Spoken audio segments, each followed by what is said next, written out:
Oi, amores, sejam todos bem-vindos a mais um vídeo do canal. Como vocês já viram no título do vídeo, hoje vai ser um vídeo um pouco diferente, vai ser uma conversa com vocês. Eu vou contar como foi que eu descobri o autismo no Heitor, o que me levou a desconfiar e todo o processo e tempo que levou para fechar um diagnóstico. Se caiu de paraquedas aqui no canal e ainda não é inscrito, eu me chamo Aline, sou mãe do Heitor Felipe, moro atualmente em Maceió. E nesse canal eu compartilho um pouco da minha rotina com o Heitor, no meu dia a dia, a rotina com ele. Se gosta desse tipo de conteúdo, já vai deixando teu like. Se caiu de paraquedas e ainda não é inscrito, eu convido a se inscrever e fazer parte do meu cantinho. Então é isso, meus amores, bora lá acompanhar o vídeo. Bom, tudo começou depois de um ano de idade, que a gente foi percebendo algumas mudanças no Heitor, em questão de comportamento e de desenvolvimento. Mas o que me chamou mais atenção foi a questão da fala, que ele até começou a balbuciar mamã, papá, coisinhas assim simples. Mas logo a gente percebeu que ele não falou mais nada e que o tempo foi passando e essa fala não vinha, esse balbucio não vinha mais, só vinha alguns sons aleatórios. E também na questão das brincadeiras.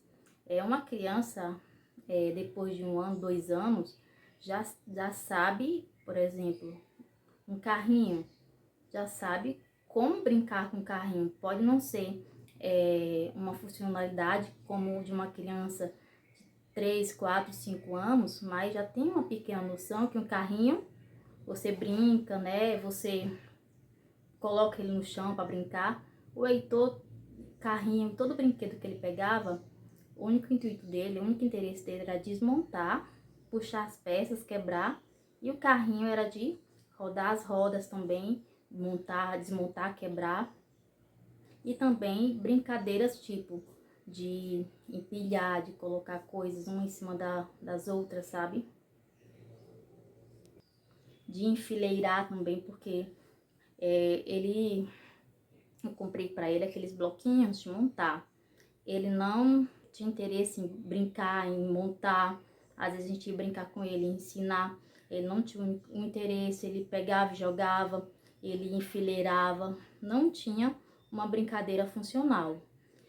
E passando o tempo, a gente foi notando essas características nele, né? Com 2 anos de idade, a gente levou ele em um neuropediatra pelo SUS. Ele fez essa consulta. Essa neuro analisou ele, né? Conversou com a gente.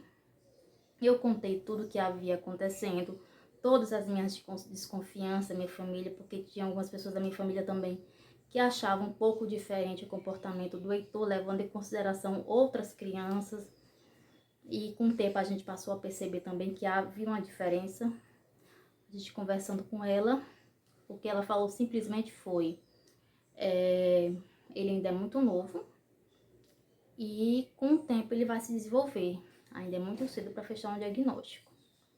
Pois bem, o tempo foi passando, foi passando.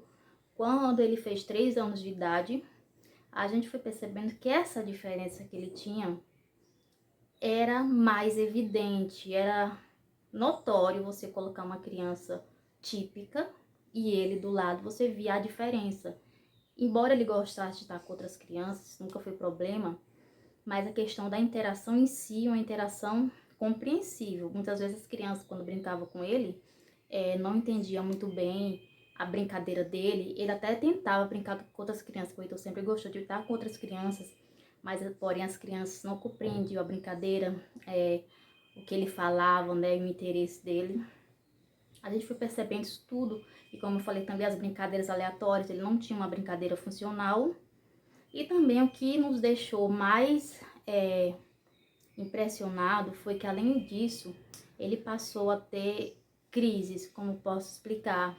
Uma criança normal, quando eu falo com uma criança normal, uma criança típica, não me interpretem mal, uma criança típica que não tem autismo, quando ela é contrariada, quando ela quer algo que você nega, que você fala que não pode, se é algo que ela quer muito, ela faz uma birra.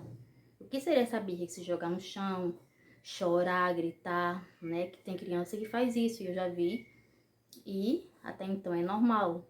Mas logo essa birra passa, a malcriação passa, pronto. O do Heitor não. Ele, quando tinha essas crises, ele simplesmente se jogava no chão, gritava, chorava, se esperneava, puxava meu cabelo, puxava minha roupa. E isso durava horas, não era algo que 10, 20, meia hora não, era algo que durava mais de uma hora. Aí ele parava e vinha tudo de novo, era algo muito intenso, que eu não via esse comportamento em outras crianças em volta dele, filhos de familiares, de amigos. Era diferente. Você que é mãe, pelo menos eu, no meu caso, eu sou mãe, eu via que era um comportamento que não era normal, digamos assim, entre aspas, o que era esperado de uma criança da idade dele, que não era apenas uma malcriação, que não era apenas uma birra, era algo que transcendia isso. Foi aí então que, por conta da dificuldade no SUS, porque quem não sabe, eu sou do interior do Ceará, e onde eu morava era tudo muito difícil, consulta tudo teria que ser em Fortaleza, que de onde eu morava era quase uma viagem, era muito cansativo, exaustivo, sem falar que o SUS também era muito difícil. Aí o que eu fiz, com a ajuda da minha irmã e da minha mãe, a gente decidiu pagar um plano de saúde pro Heitor. Foi aí, com esse plano de saúde, que ele já ia fazer, estava com 3 anos já, a gente marcou uma consulta com um neurologista, contou toda a história, né, tudo que a gente passava, todo o comportamento do Heitor. Aí ele falou que não podia fechar um diagnóstico porque ainda era muito cedo. Encaminhou o Heitor para fazer terapia com fono, terapeuta ocupacional e psicóloga. Ele começou a fazer terapia com 3 anos. Pois bem, passou-se uns 8 meses ele tendo acompanhamento com esses terapeutas. Foi aí então onde elas fizeram um relatório e que do começo elas falavam também que o Heitor não tinha, que era um comportamento normal. Mas com o passar do tempo elas foram percebendo a diferença e vendo que não era um comportamento típico. Fizeram todo o relatório, tanto a fono, terapeuta ocupacional e psicóloga. Eu levei esse relatório para o neuro, esse relatório para esse neuro que ele teve essa consulta. Contei minha experiência. Eu acho também muito importante gravar vídeos em momentos em casa com o seu filho, algo que você acha diferente, que você não considere um comportamento típico, né? Que ele chame a atenção. Você gravar, gravei as birras do Heitor, as crises, né? As brincadeiras aleatórias dele, tudo eu mostrei para o neuro junto com os relatórios. Aí foi onde ele fechou o diagnóstico. Ele disse que o Heitor era autista. Levando em consideração tudo que eu falei, tudo que eu mostrei, os relatórios, foi fechar esse diagnóstico de autismo. E isso foi já com quase 4 anos. Quase 4 anos não. Que eu levei esses relatórios depois de quase um ano de terapia. Quando ele já ia fazer 4 anos. Isso foi quase final do ano, ele faz ano em fevereiro. Eu levei esse relatório, né? Tudo foi fechado o diagnóstico. Pronto. Ele passou a ter terapias, né? Porque antes ele era da demanda, era terapia assim mais comum. Quando foi fechado o diagnóstico, isso ainda no Ceará, ele com 4 anos,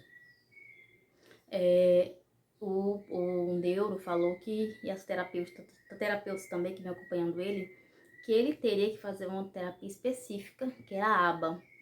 E até então, ele ficou na fila de espera lá. A gente veio pra cá, ele estava com 4 anos.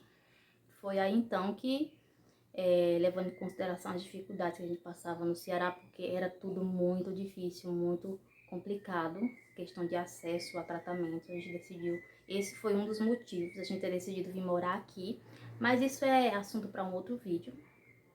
Pois bem, com 4 anos, depois do diagnóstico, a gente veio morar aqui em Maceió. Foi aí então que aqui eu consegui o acompanhamento aba para ele, mais pelo Apvida. Ele só faz, no momento, ele só faz acompanhamento lá. O que eu percebo depois que ele veio para cá, mesmo sendo pouco, porque ele ainda necessita de mais terapias, que houve uma evolução muito grande no questão de comportamento, de brincadeiras. Hoje em dia, eu tenho 7 anos. Hoje em dia ele já tem uma brincadeira funcional, ele já pega um carro, ele brinca, ele já pega os brinquedos de montar, ele já monta, ele pega os bonecos, já brinca, ele já brinca com outras crianças. Claro que não é 100% um comportamento típico, né? Mas a vista do que ele era, eu percebo que ele se desenvolveu bastante. Questão do comportamento mesmo, as crises, passou bastante, melhorou bastante. E antes que eu esqueça de falar, ele fechou o diagnóstico com 4 anos. Com 5 anos, ele começou a tomar risperidona e toma até hoje.